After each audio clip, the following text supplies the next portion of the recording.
காதல சீக்கிரட்டா வச்சிருந்தாலும் 22ஆம் தேதி நடக்க போற தன்னோட கல்யாணத்துக்கு பாபி சிம்ஹா எல்லாரையும் இன்வைட் பண்ணிருக்காரு. ஜெயம் படத்துல குட்டி சதாவா நடிச்சு அறிமுகமான ரேஷ்மி மேனன் இனிது இனிது, பர்மா, மாயா, கிருமின்னு பல படங்கள்ல நடிச்சாங்க. இவங்களுக்கும் பாபி சிம்ஹாவுக்கும் ஷார்ட் பிலிம் காலத்துல இருந்தே நல்ல பழக்கம். பட் டைரக்டர் சக்திவேல் பெருமாள் சாமி எடுத்த உரிமையின் படத்து டைம்ல தான் இவங்க 2 பேர்த்துக்கும் இடையில காதல் பல்ப் எரிய ஆரம்பிச்சது. ஆரம்பத்துல முரண்டு பிடிச்சிட்டு இருந்த ரேஷ்மி ஃபேமிலி அப்புறம் ஓகே சொல்ல நவம்பர் 8 இவங்களோட என்கேஜ்மெண்ட் நடந்தது. இப்போ பாபி சிம்ஹா அண்ட் ரேஷ்மி மேனனோட கல்யாணம் வர ஏப்ரல் 22 நடக்க இருக்கு.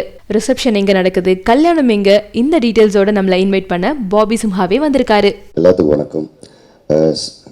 சாரி சார், என் பேரண்ட்ஸும் ரேஷ்மியும் அவங்க பேரண்ட்ஸும் வரதா இருந்தது.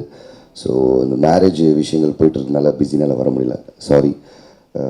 முக்கியமாக என்னென்னா எனக்கு 22 திருப்பதியில் கல்யாணம், அப்புறம் வந்து ரிசப்ஷன் 24th க்ரீன் பார்க்கில் வச்சுருக்கோம். அதுக்கு நீங்கள் எல்லாம் கண்டிப்பாக வரணும் வித் ஃபேமிலிஸ், குழந்தை குட்டியோட. கல்யாணம் ஆகாதவங்க அவங்க கேர்ள் ஃப்ரெண்டோ பாய் ஃப்ரெண்டோ அவங்க கூப்பிட்டு வரலாம். கண்டிப்பாக வரணும். இது வந்து நான் வந்து பர்சனலாக நீங்கள் ஃபேமிலி ஆஸ் மை, ஏன்னா என்னோடய கெரியரில் இவ்வளோ தூரம் வந்ததுக்கு க்ரோத்துக்கும் கண்டிப்பாக அதுக்கு பின்னாடி உங்கள் பேனாக இருக்குது.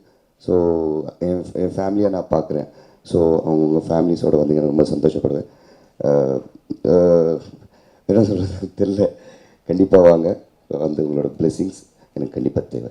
Thank you so much.